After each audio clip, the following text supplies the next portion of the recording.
Gentlemen, thank you so much for taking the time to talk to me today. Of course. Sure.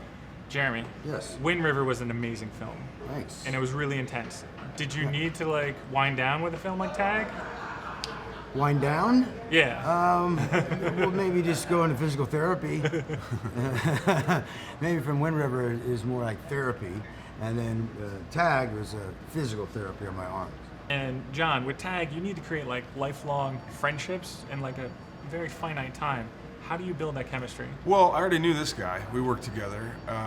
Ed Helms and I had met on various social, situations here and there throughout LA or wherever, and comedy and whatnot. And Jake and Hannibal, I knew Hannibal from SNL and 30 Rock, and I knew Jake from a couple of mutual friends. So most of it was pretty baked in, honestly. Like I've got a group of friends of mine going on since we were 12.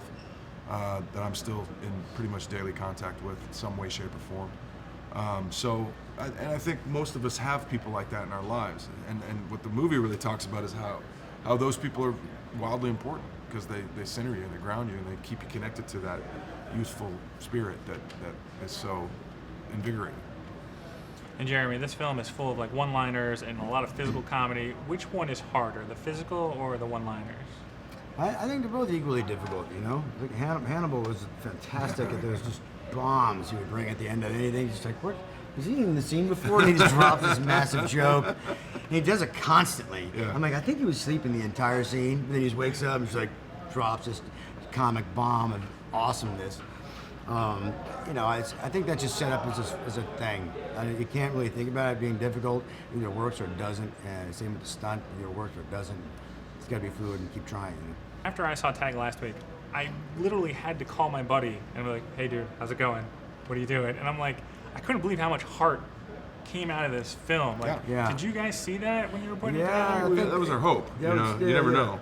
That was the ultimate theme of like, that's why I think either of us really did the movies, because it was based upon that, not just being a true story, but like what that ultimately celebrates, man. It's celebrating that long-lasting friendship. Like I remember like, oh wait, this is kind of like The Hangover meets Stand By Me, and that Stand By Me element is that sort of beautiful brotherhood as children, that beautiful youthful spirit of being free, and I love celebrating that.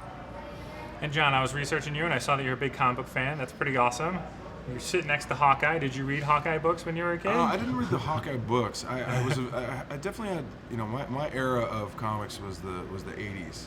And so the Avengers were pretty big back then. That was definitely a big time for them. They were a big seller. I was like Daredevil, Thor, X-Men, big X-Men, and then all the spin-offs that they had sort of toward the late 80s. But I liked all the Frank Miller stuff, Electra Assassin, Dark Knight. Bill Sienkiewicz, I think, was an amazing artist. Like, so I had my kind of little things that I followed. And then I went to college and I kind of had to get a job and everything. I kind of lost touch with it until I got back into it in like the 2000s. And I met a buddy I was working on a show with, and he was a comic book guy. I was like, tell you what, give me the like 5 coolest comics out there right now. And I'll order them off Amazon or something. And he did, and I was like, God, these comics have gotten really good. Like, yeah, it's really cool. And when I was on social media that I was going to have the interview today, everybody wants to know, where's Clint Barton? Can you give us an update? Like, how's he doing? He's playing tag. He was playing tag. That's it. It was his month to play tag. He missed the whole That's war. right, he had to skip the war. Sorry, guys. No. I got a thing with my friends. It's like, look, I just got a bow and arrow. What do you want from me? Like, I'm gonna play tag instead. Gentlemen, thank you so much for your time. Best of luck with Tag. Cheers. Thanks, Thank man. you, man. Thanks, guys. All the best.